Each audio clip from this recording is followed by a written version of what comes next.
Good morning students. आज की इस वीडियो में आपको बताने जा रहे हैं एयर प्रेशर के बारे में। देखिए, हम सभी जानते हैं कि एयर में प्रेशर होता है, एयर में वेट होता है, और जैसे ही हम बर्थ लेते हैं इस एयर का प्रेशर हम लोग को पड़ना शुरू हो जाता है। लेकिन उस समय हम लोग उस एयर प्रेशर को बता नहीं पाते हैं, एक्सप्लेन नहीं कर पाते हैं, इसलिए कि उस समय हम लोगों के पास एक्सप्लेन करने की कैपेसिटी नहीं होती है। हम लोग एक्सप्लेन करने लायक नहीं होते हैं। हम लोग इन्फेंट होते हैं, मासूम होते हैं, इसलिए हम लोग बोल नहीं पाते हैं, समझा नहीं पाते हैं। एक कारण ये है। और फिर जब समझाने लायक, बोलने लायक, महसूस कर कर बताने लायक होते हैं, तब तक हम उसके हैबिचुएटेड हो जाते हैं। हमको ये एयर प्रेशर सहते सहते हम लोगों को आदत पड़ जाती है और हम लोग उसको फिर महसूस नहीं करते हैं, इसलिए एक्सप्लेन नहीं करते हैं। तो एक तो कारण ये हो गया। दूसरा चीज़ कि यह जो एयर का जो प्रेशर हम लोगों पर पड़ता है वह काउंटर प्रेशर होता है। काउंटर प्रेशर मीन्स अगर एक तरफ से किसी पर प्रेशर डाला जाए, वह दूसरे के साइड में वह खिसक जाएगा, उस पर दबाव पड़ेगा।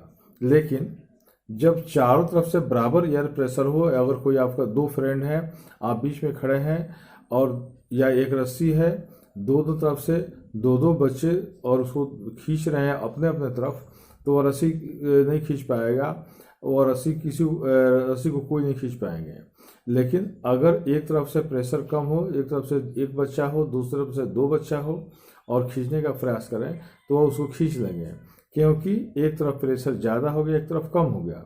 उसी तरह से हम लोगों के बॉडी पर एयर का प्रेशर चारों तरफ से काउंटर प्रेशर पड़ता है, इसलिए उसको हम लोग फील नहीं करते हैं, महसूस नहीं करते हैं, और महसूस जो करते हैं तो अभी उसको बोल नहीं पाते हैं, समझा नहीं पाते हैं जो महसूस होता है उसको, इसलिए कि इन्फेंट होते हैं।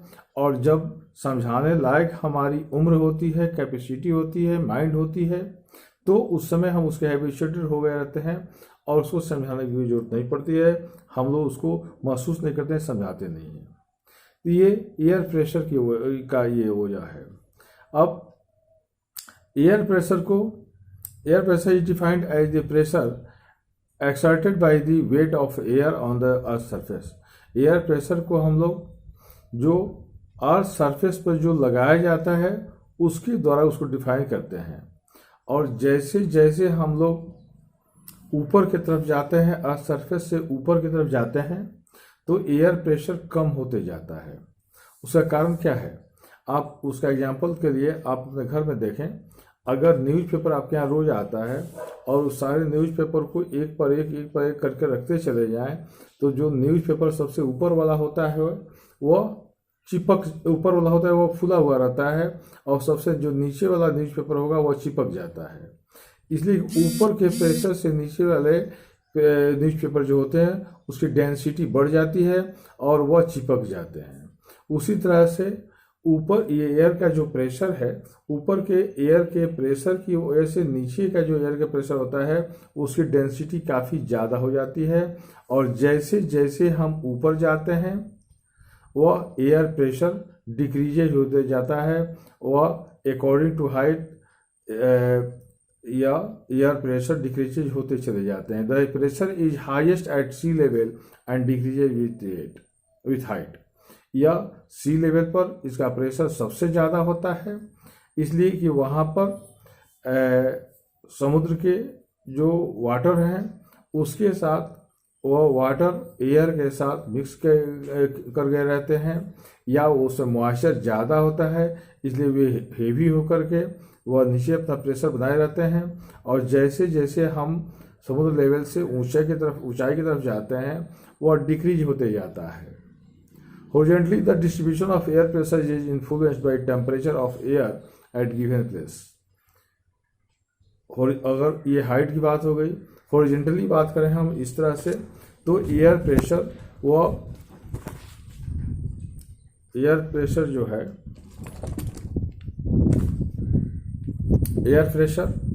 वह इन्फ्लुएंस होता है टेम्परेचर से। यानी टेम्परेचर जिस प्लेस पर ज़्यादा होगा वहाँ का एयर प्रेशर कम होगा उसके हीट की वजह से, और जहाँ वहाँ पर एयर प्रेशर कम हो जाएगा हीट की वजह से, वह एयर गर्म हो जाएगा और ऊपर की तरफ चला जाएगा, वहाँ पर लो एयर प्रेशर रहेगा। और जिस प्लेस पर टेम्परेचर लोअर रहेगा वहाँ पर एयर प्रेशर ज़्यादा रहेगा, हाई एयर प्रेशर रहेगा। तो ये उसके या हीट से, टेम्परेचर से, या उसके उल्टा होता है, उस पर डिपेंड करता है। उस एयर प्रेशर जो है वह टेम्परेचर से एसोसिएटेड है, यानी जैसे टेम्परेचर अगर हाई है तो एयर प्रेशर लो है, और जैसे ही टेम्परेचर कहीं भी कोल्ड है, ठंडी है, टेम्परेचर लो है, तो वहाँ पर हाई एयर प्रेशर रहेगा। High air pressure is associated with clear and Sunny sky. इसका संबंध सनी स्काई से है और क्लियर स्काई से है। अब हम बात करते हैं wind. The movement of air from high pressure area to low pressure area is called wind. आप देखे होंगे कभी कभी हवा बहुत तेज चलती है पूरब से पश्चिम की तरफ या पश्चिम से पूरब की तरफ। एक्चुअली उस समय हवा तेज क्यों हो जाती है आप देखेंगे, उसको माइंड करें। जब गर्मी ज़्यादा पड़ती है तो बहुत ज़्यादा गर्मी पड़ने के बाद अचानक आंधी के जैसा हवा चलता है, यानी हवा की बहुत तेज गति आती है और हम उसको आंधी बोलते हैं। एक्चुअली होता ये है कि बहुत तेज गर्मी पड़ने की वजह से वहाँ का एयर जो है वह हीटेड हो जाता है, और हीटेड हो करके वह हल्का हो जाता है, और वह लाइट एयर जो है वह ऊपर की तरफ चला जाता है और वहाँ का स्थान खाली हो जाता है। उस एम्प्टी प्लेस को फुलफिल करने के लिए किसी प्लेस से हॉरिजॉन्टली, किसी प्लेस से एयर काफ़ी तेज़ी से वहाँ पर चल करके आता है और फिर उस प्लेस को वो फिलअप करता है, जिसको हम लोग कहते हैं कि ये आंधी आई हुई है। एक्चुअली आंधी तब आती है, आप देखेंगे, उसको महसूस करेंगे, जब काफ़ी गर्मी पड़ने के बाद, यानी काफ़ी गर्मी पड़ने की वजह से उस प्लेस का जो एयर है वह गर्म होकर के ऊपर उठ गया और वह स्थान खाली हो गया, तो दूसरे स्थान से एयर चला उसको भरने के लिए, और उस एयर के स्पीड ज़्यादा होने की वजह से, जल्दी आने की वजह से उसको कहते हैं कि आंधी है। You can see wind at work, it blows dry leaves from the prevent और uproots trees during the storm. आप देखे होंगे कभी कभी ये जो हवा है इतनी तेज हो जाती है कि यह ट्रीज को अपरूटेड कर देती है, उसको उखाड़ देती है, उखाड़ कर फेंक देती है। Sometimes when the wind blows gently, you can even see it blowing away smokes or fine dust. जब वह जेंटली बहता है, यानी बहुत कम बहता है, तो उसके साथ डस्ट, फाइन डस्ट या स्मोक्स भी उसके साथ उड़ते हुए दिखते हैं, उसके साथ ब्लो करते हैं। At times wind can be strong and it difficult to walk against. कभी कभी यह विंड इतना ज़्यादा स्ट्रॉन्ग हो जाता है कि उसके अगेंस्ट में, यानी अगर पूरब की तरफ से बह रहा है तो हम पूरब की तरफ नहीं जा सकते हैं, उसके अगेंस्ट में नहीं जा सकते हैं, वो हमको जाने नहीं देता है, हमको डिस्टर्ब करता है, रोक देता है। You must have experienced it is not easy to hold an umbrella on windy day. जब तेज हवा बह रही हो, विंडी डे हो, उस समय हम अम्ब्रेला को होल्ड नहीं कर पाते हैं। तो ये सब उसके एग्जाम्पल हैं। अब हमको बात करना है कि winds can be broadly divided into 3 types. Winds को 3 टाइप से हम लोग डिवाइड करते हैं, 3 पार्ट में डिवाइड करते हैं। एक को कहते हैं परमानेंट विंड, दूसरा सीजनल विंड्स और तीसरा लोकल विंड्स। परमानेंट विंड्स, इसको ट्रेड विंड भी कहते हैं। यह या तो वेस्टर्लाई हो सकता है या ईस्टर्लाई हो सकता है, यानी पश्चिम से बहने वाली हवा हो सकती है और या पूरब से बहने वाली हवा हो सकती है। ये this blow constantly through out the year in a particular direction. ये जो हवा है वह पूरे साल एक ही डायरेक्शन में वह बहते रहती है कॉन्स्टेंटली, और चूंकि एक ही डायरेक्शन में पार्टिकुलर प्लेस पर वह बहती है इसलिए उसको हम लोग परमानेंट विंड कहते हैं। और उसके बाद होता है seasonal winds. This winds change their direction in different season. ये जो विंड्स हैं ये अलग अलग सीजन में, डिफरेंट सीजन में, ये सीजन के अनुसार इनका डायरेक्शन जो है, direction of blow of air vary करता है। तो इसको बोलते हैं सीजनल विंड्स। यानी ये समर सीजन में किसी दूसरे डायरेक्शन में ब्लो करता है, फिर विंटर सीजन में किसी दूसरे सीजन में दूसरे डायरेक्शन में ब्लो करता है, या विंटर सीजन में किसी और डायरेक्शन में ब्लो करता है। उसके बाद होता है लोकल विंड्स। लोकल विंड्स वह है this blow only during a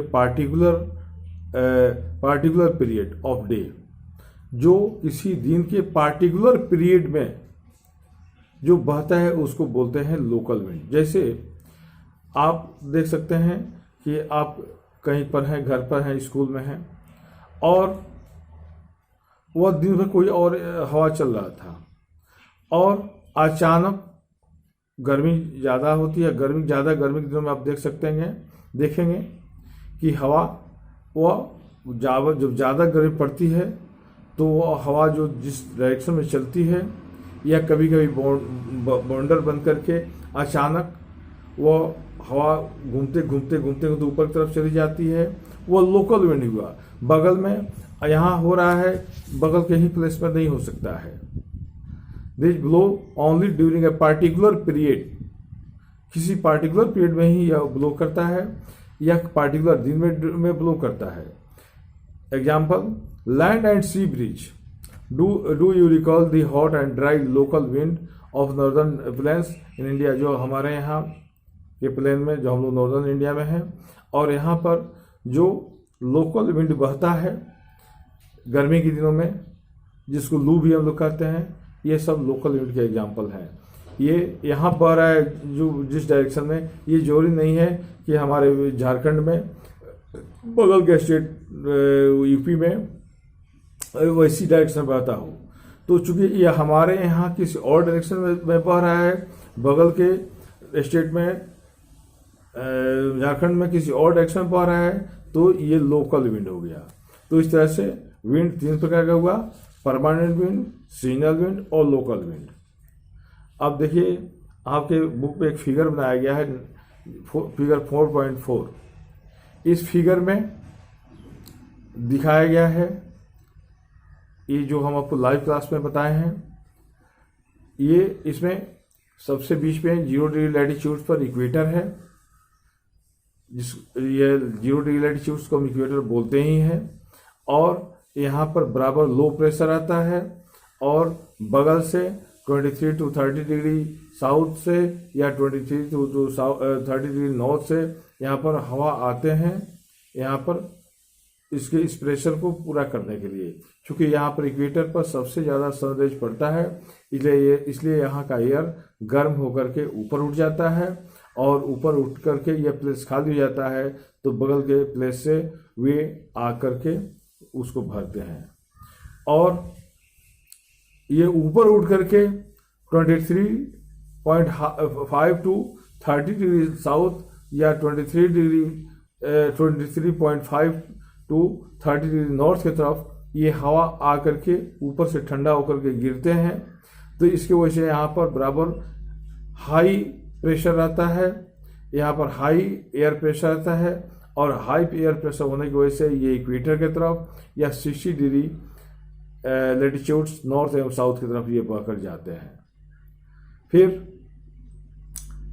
60 degree latitudes पर बहकर जाते हैं, उसका कारण क्या है कि दोनों तरफ इक्वेटर से नॉर्थ और साउथ में दोनों तरफ एयर प्रेशर 23 to